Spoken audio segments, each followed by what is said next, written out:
بسم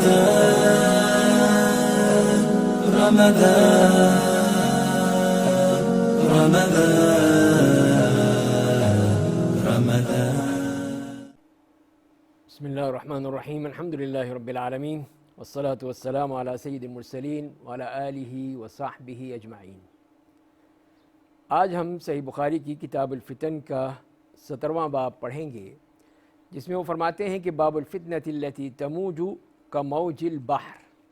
کہ اس فتنے کا بیان جو فتنہ سمندر کی طرح ٹھاٹھیں مار کر اٹھے گا۔ اور اس میں ابن عیینہ کہتے ہیں خلف ابن حوشب سے کہ وہ لوگ پسند کیا کرتے تھے اس زمانے کے لوگ کہ فتنے کے بارے میں جو شعر ہیں امرؤ القیس کے ان کو دیکھا جائے، جس میں وہ کہتے ہیں کہ الحرب اول ما تکون فتیۃ تسعى بزینتها لكل جہول حتی اذا اشتعلت وشب ضرامها ولت عجوزا غیر ذات حلیل شمطاء ينكر لونها وتغيرت مكروهة للشم والتقبيل۔ تو یعنی کہ مطلب یہ ہوا کہ ابتدا میں ایک جوان عورت کی صورت ہے یہ جنگ، دیکھ کر ناداں سے ہوتے ہیں عاشق اور دنگ، جب کہ بھڑکے شعلے اس کے پھیل جائے ہر طرف، تب وہ ہو جاتی ہے بوڑھی اور بدل جاتی ہے رنگ۔ ایسی بدصورت کو رکھے کون چونڈا ہے سفید، سونگھنے اور چومنے سے اس کے سب ہوتے ہیں تنگ۔ تو یہ اس کا شعری ترجمہ بھی کیا بعض علماء نے۔ مطلب یہی ہے کہ جو لوگ اس کو فتنے کو بھڑکاتے ہیں اور فتنہ پیدا کرتے ہیں تو وہ پہلے تو بڑے خوش ہوتے ہیں کہ ان کی جو خواہش ہے وہ پوری ہو گئی، اور وہ اس میں پوری طرح کامیاب ہو گئے کہ فتنہ انہوں نے پھیلا دیا اور لوگوں کو اس میں مصروف کر دیا۔ لیکن جب وہ فتنہ بڑھتا چلا جاتا ہے یہاں تک کہ پورے اپنے علاقے کو لپیٹ میں لے لیتا ہے اور ہزاروں لوگ اس میں مصروف ہو جاتے ہیں، کتنے لوگ مارے جاتے ہیں، کتنے لوگ تباہ ہو جاتے ہیں،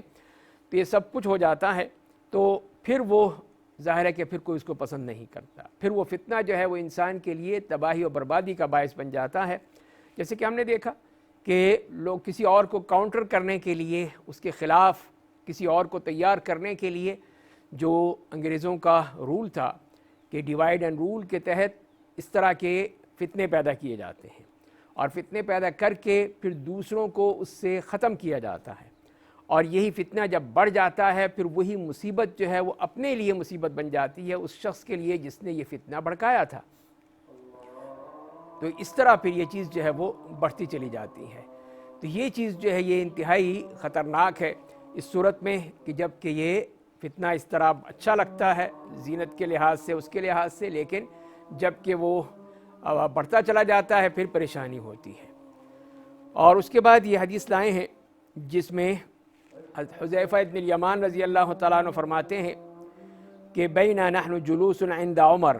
اذ قال ایکم یحفظ قول النبی صلی اللہ علیہ وسلم فی الفتنہ قال فتنة الرجل في أهله وماله وولده وجاره تكفرها الصلاة والصدقة والأمر بالمعروف والنهي عن المنكر قال ليس عن هذا أسألك ولكن التي تموج كموج البحر قال ليس عليك منها بأس يا أمير المؤمنين إن بينك وبينها بابا مغلقا قال عمر يكسر الباب أم يفتح قال بل يكسر قال عمر إذن لا يغلق أبدا قلت أجل قلنا لحذيفة كان عمر يعلم الباب قال نعم كما يعلم أن دون غد ليلة وذلك أني حدثته حديثا ليس بالأغاليط فهبنا نسأله من الباب فأمرنا مسروقا فسأله فقال من الباب قال عمر۔ تو یہ وہ حدیث ہے جس کا مفہوم یہ ہے کہ جس میں حذیفہ فرماتے ہیں کہ ہم حضرت عمر رضی اللہ تعالیٰ عنہ کی خدمت میں بیٹھے ہوئے تھے کہ انہوں نے پوچھا کہ تم میں سے کسی فتنے کے بارے میں نبی کریم صلی اللہ علیہ وسلم کا فرمان یاد ہے؟ تو حضرت حذیفہ فرماتے ہیں کہ میں نے یہ کہا کہ انسان کا فتنہ یعنی اس کی آزمائش اس کی بیوی، اس کے مال، اس کے بچے اور پڑوسی کے معاملات میں ہوتا ہے، جس کا کفارہ جو ہے وہ نیکیوں کے ذریعے سے، نماز ہے، صدقہ ہے، امر بالمعروف ہے ونہی عن المنکر ہے، اس کے ذریعے سے اسے کفارہ ہو جاتا ہے۔ تو حضرت عمر رضی اللہ تعالیٰ عنہ نے فرمایا کہ میں اس کے متعلق نہیں پوچھ رہا ہوں، بلکہ اس فتنے کے بارے میں پوچھ رہا ہوں جو دریا کی طرح ٹھاٹھے مارے گا، جس کی موجیں جو ہیں وہ بڑھتی چلی جائیں گی۔ تو حذیفہ نے بیان کیا کہ امیر المومنین آپ پر تو اس کا کوئی خطرہ نہیں ہے، اس لیے کہ اس کے اور آپ کے درمیان ایک بند دروازہ ہے جو کہ ایک رکاوٹ ہے، اور وہ فتنہ آپ تک نہیں پہنچے گا۔ تو حضرت عمر نے پوچھا کہ کیا وہ دروازہ توڑ دیا جائے گا یا کھولا جائے گا؟ تو جواب دیا گیا کہ توڑ دیا جائے گا۔ تو سیدنا عمر رضی اللہ تعالیٰ نے اس پر کہا کہ پھر تو وہ کبھی بند نہیں ہو سکے گا۔ دیکھیے کتنی حکمت کی بات ہے۔ میں نے کہا جی ہاں۔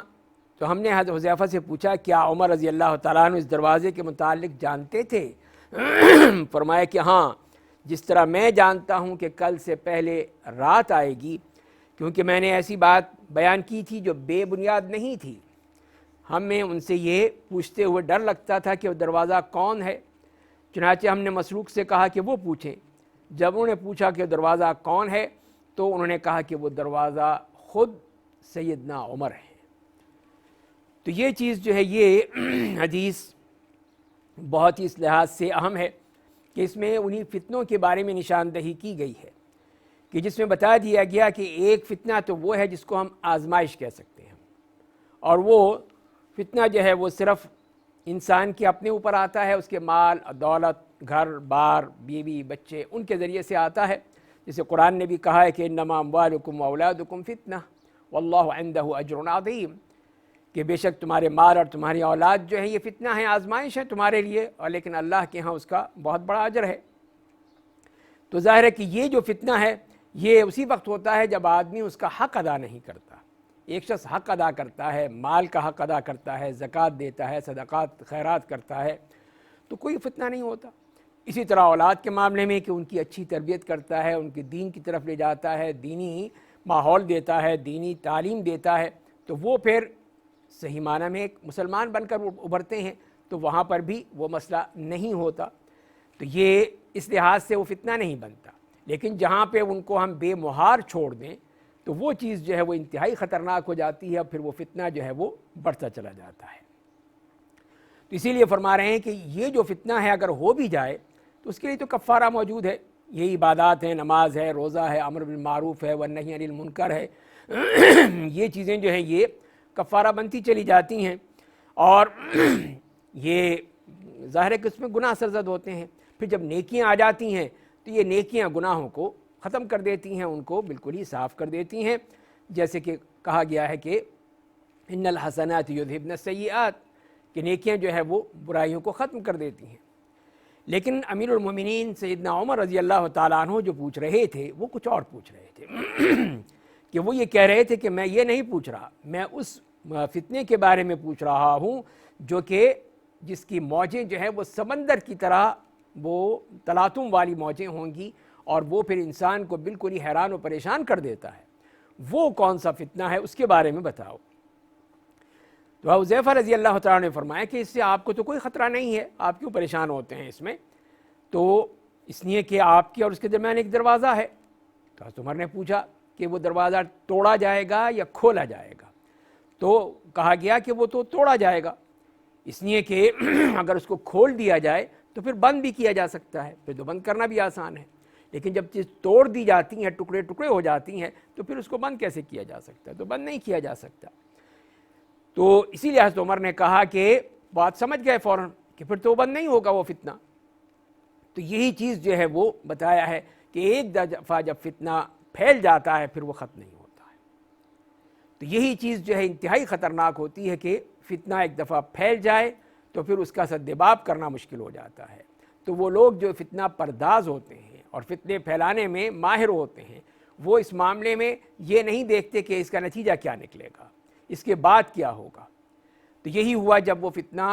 ہوا تو اس میں حضرت عمر رضی اللہ تعالیٰ عنہ کی شہادت ہو گئی، لیکن اس میں تو صرف حضرت عمر ہی کی ذات جو ہے وہی گئی اس میں، اور وہی شہادت کے درجے پہ فائز ہوئے۔ باقی یہ ہے کہ سارا ماحول یا معاملات سب ٹھیک رہے، اور اس کے بعد پھر عثمان ابن عفان رضی اللہ تعالیٰ عنہ آ گئے۔ لیکن جو ایک وہ فتنہ پردازوں نے بیج بو دیا تھا، وہ بیج جو ہے وہ آگے بڑھتا چلا گیا، کام ہوتا چلا گیا، یہاں تک کہ پھر حضرت عثمان ابن عفان رضی اللہ تعالیٰ عنہ کی شہادت کا وقت آ گیا۔ ان باغیوں نے کس طرح محاصرہ کر لیا ان کو کہ ان کو مسجد تک جانے کی موقع نہیں دیا گیا، ان کو گھر میں محصور کر دیا گیا، یہاں تک کہ ان کی گھر میں ہی ان کو شہید کر دیا۔ تو یہ دیکھیں یہ فتنہ جو ہے وہ بڑھ گیا حضرت عثمان رضی اللہ تعالیٰ عنہ کے دور میں، کتنی تیزی سے بڑھا اور کتنی اس کی لپیٹ میں آئے، اور پھر وہ بڑھتا ہی چلا گیا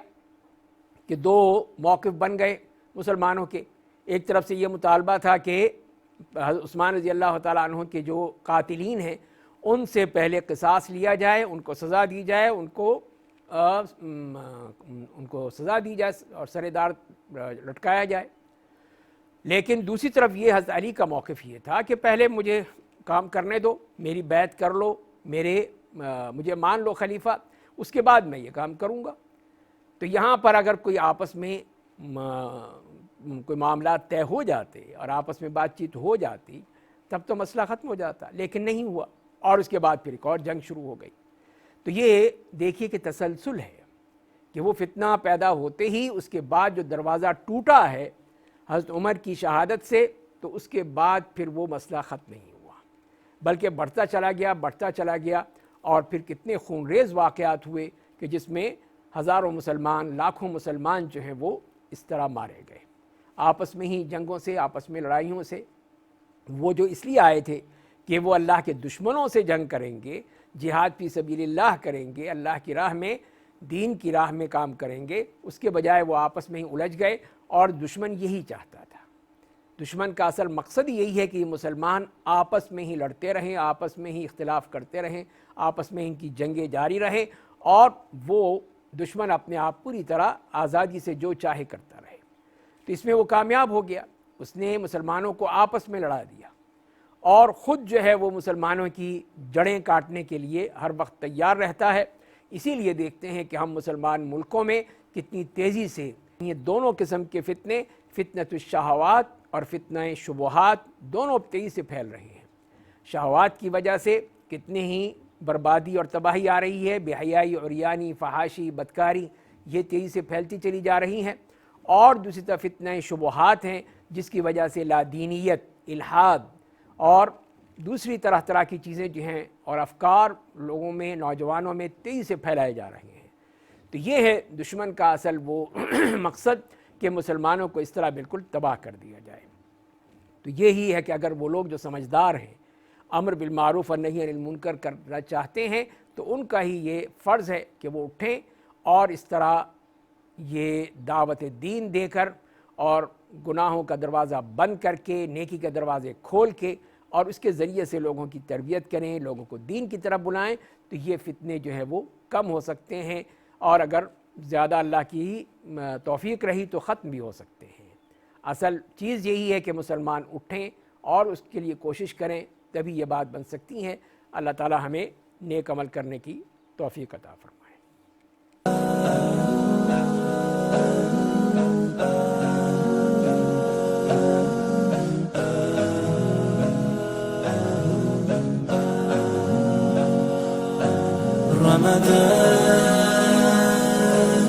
رمضان